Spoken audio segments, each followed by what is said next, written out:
Ayun oh, good morning. Nandito na naman tayo sa Sea Oil. Sea Oil tuloy. Yan, yung suki natin. Si Ate Dens, ayun na. Ate Dens, ano ka? Tingin ka sa camera konti. Dito ka. Ayan, si Ate Dens. Hello po, good morning. So, biyahe tayo ngayon ng Marilake. First time natin iaakyat yung Tondocati sa Marilake. Walang magawa, nasa school si Kid. So, yan, ride na lang tayo para nakakapanlata sa loob ng bahay eh.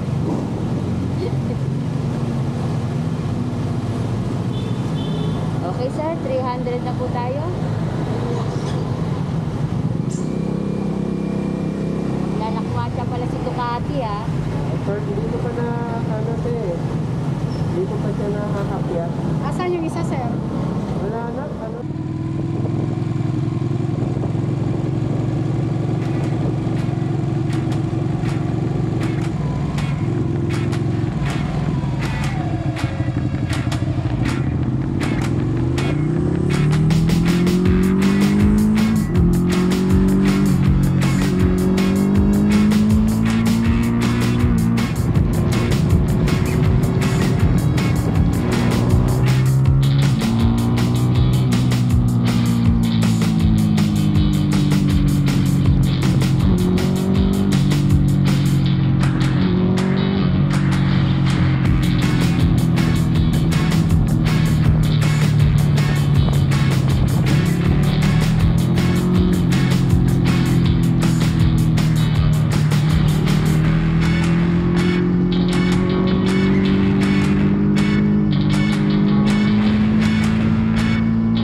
Touchdown, Yeis Pizzeria. Almusal muna tayo.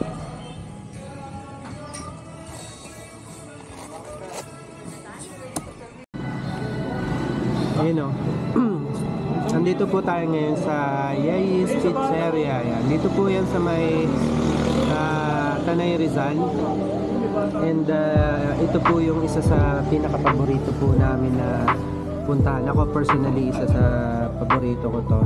And yung grupo na sinasamahan ko, paborito rin pong puntahan ito. And for the reason being na ang ganda po yung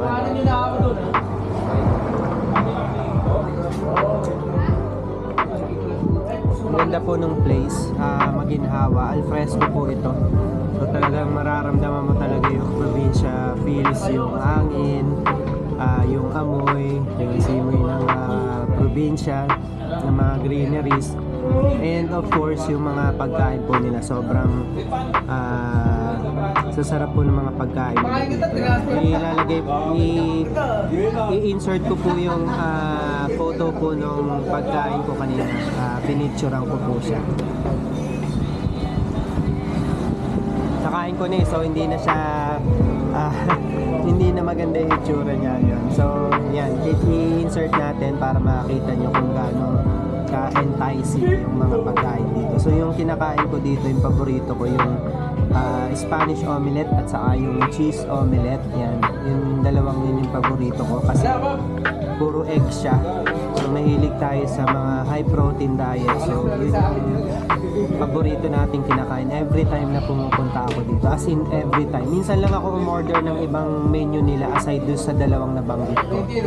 And ngayon, trinay natin yung isa sa bagong ano nila. Medyo matagal na rin tayo hindi nakaakyat dito, para mga roughly 2 to 3 months. Yan. And yun, natuwa ako, ang dami nilang bagong menu ngayon. Ito yung trinay natin ngayon, yung smoothie nila, banana carrot smoothie.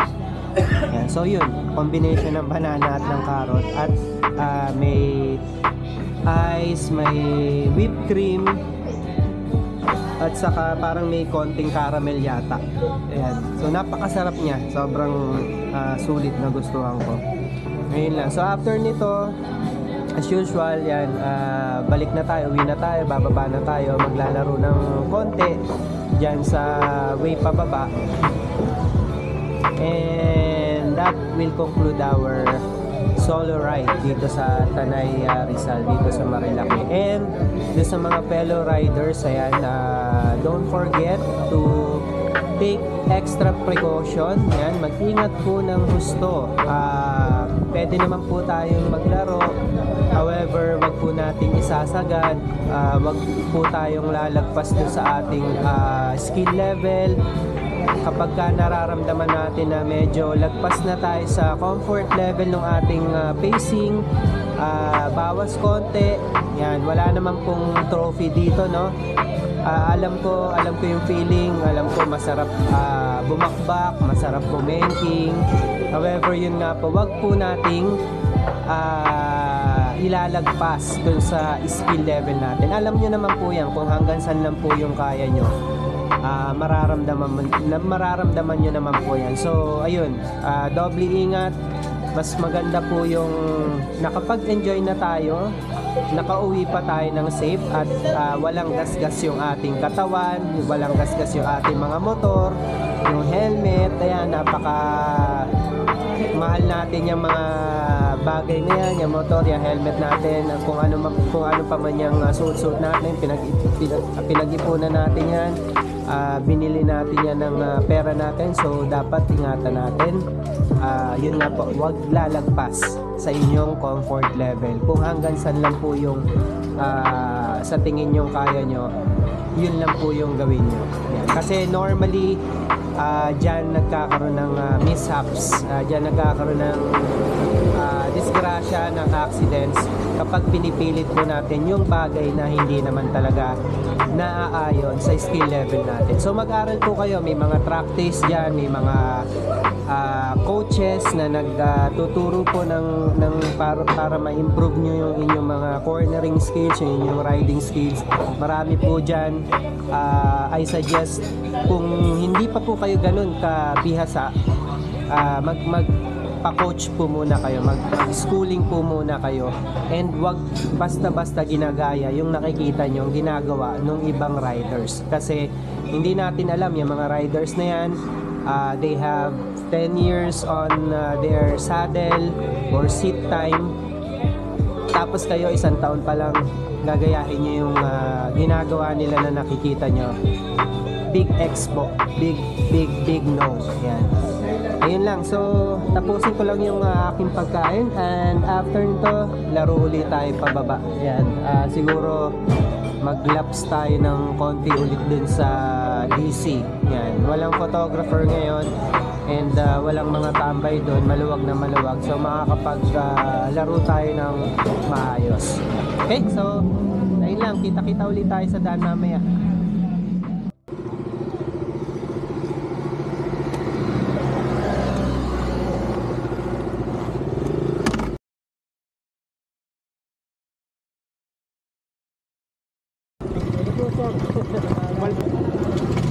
Picture muna kita ng maayos, tapos sa video.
Ayan, so eto na nga po yung part na sobrang sakit talaga sa puso, sakit sa dibdib. Ayan, nalaglag po yung ating Insta360, medyo hindi secured yung pinagkabitan natin, so tinamaan po nung ating paa. And ayun, napansin ko nung nasa DC na ako, so medyo kinabahan tayo kasi hindi ko ina-expect na makikita ko pa siya, kasi ang dami rin nagmomotor eh. So most probably iniisip ko pag kalaglag may nakakitang nalaglag or may dumaan na nakitang nandun lang sa sahig and kinuha, so hindi na natin ma-recover. But ayun, medyo swerte pa rin ng konti, kasi ayun nga, hindi siya nawala and nahanap ulit natin siya. And however, meron na siyang gasgas sa lens, but nonetheless swerte pa rin na na-recover natin siya, and mapapagawa naman natin to. So ayun lang, thank you so much sa panonood, see you in the next video.